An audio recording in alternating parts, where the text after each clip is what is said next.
अपने छत पर रामू भैया अपने दोनों हाथों को ऊपर उठाते, कभी पीठ ऊंची करके सिर नीचे करते थे, कभी छत पर सोकर अपने दोनों पैरों को ऊपर उठाते थे।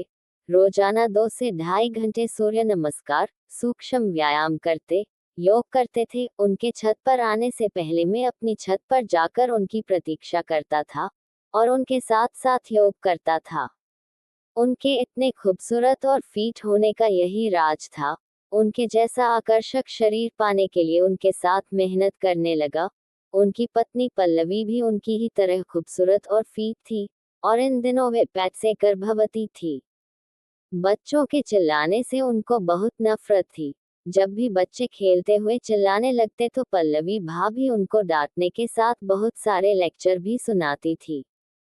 मैं ये देखकर हंसने लगता था और बोलता, क्या भाभी आप भी बच्चे हैं, खेलेंगे तो शोर भी करेंगे, इनको क्या फर्क पड़ता लेक्चर देने से, थोड़ी देर बाद फिर वही चिल्ला चोट होगी। पल्लवी, मुझे नफरत है, इतने शोर से घबराहट होने लगती है। इन बच्चों के चिल्लाने से, इतनी तिखी तिखी आवाज में जो चिल्लाते हैं। मैं बोला, कब तक होगी नफरत, ये तो पराये बच्चे हैं इसलिए। थोड़े दिनों बाद आपके भी तो आ जाएगा छोटा सा बेबी। मेरी बात को अनसुना कर घर के अंदर चली गई। क्या पता बुरा लगा होगा या फिर शर्म आ गई होगी तो चले गए। मैं जब भी उनके घर जाता तो भाभी, आइए देवर जी बैठिए, पानी पीजिए, मैं चाय लाती हूँ। एक दिन भी ऐसा नहीं गया होगा कि बिना चाय पानी के लौट आया। सगा देवर न होने के बावजूद भी सगे देवर से भी ज्यादा अच्छा रखते थे। रामू भैया की माँ भी अच्छा व्यवहार करती थी, लेकिन ज्यादा उम्र के कारण वे कुछ भी काम काज नहीं कर पाती थी। एक पलंग लगा हुआ था, दिन भर उसी पर सोई रहती थी। वो वक्त भी आने वाला ही था और मैं भी बहुत खुश था कि मैं भी अंकल बनूंगा। और नन्हे से मुंह से अंकल कहता हुआ नन्हे से पैरों में पायल की छम छम की आवाज दिल को हल्का कर देगी। लेकिन क्या पता किसके किस्मत में क्या लिखा हुआ है। रोज की तरह आज भी मैं छत पर योग करने गया, लेकिन रामू भैया छत पर कहीं दिखाई नहीं दिए। मैंने सोचा कि उठने में लेट हो गए होंगे, आ ही जाएंगे 2-5 मिनट में। और मैं अपना योग करने लगा, लेकिन देखते देखते आधा घंटा हो चुका था। तभी मैं छत से नीचे उतरकर रामू भैया के घर गया। घर के बाहर वही बच्चे खेल कूद कर रहे थे, जोर जोर से चिल्ला रहे थे, लेकिन पल्लवी भाभी उनको लेक्चर सुनाने नहीं आई।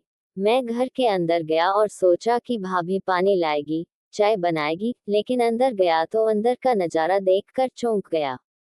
रामू भैया की माँ अपने पलंग पर बैठी, लेकिन दोनों पैरों के बीच सिर और आंखों से आंसू की बूंदों की टपक को देखकर, और रामू भैया घर के कोने में दोनों पैर लंबे करके बीच में सिर रखकर दोनों हाथ अपने माथे पर और जोर जोर से रो रहे थे। माँ के बाजू में नन्हा सा बेबी सोया हुआ था। मैंने जाकर भैया से पूछा, भैया भाभी कहाँ हैं? बाहर बच्चे चिल्ला रहे हैं, उनको लेक्चर सुनाने नहीं आई और मुझे चाय पानी की भी नहीं पूछा। इतने में माँ जी बोली, नहीं बेटा, कैसे बताओ बेटा, तुम्हारी भाभी अब कभी लेक्चर नहीं सुना सकती और ना ही अब तुम्हें चाय पानी की पूछेगी। मैं उस मासूम बच्चे की तरफ देखकर एक गहरे दर्द के साथ अंदर से लहूलुहान हो गया। बच्चे के आने की खुशी तो जाने कहाँ गायब हो गई और भाभी पूरे घर की खुशहाली लेकर न जाने कहाँ चले गए। मैं आशा करती हूँ कि आपको ये कहानी, नसीब का अनोखा खेल, अच्छी लगी होगी।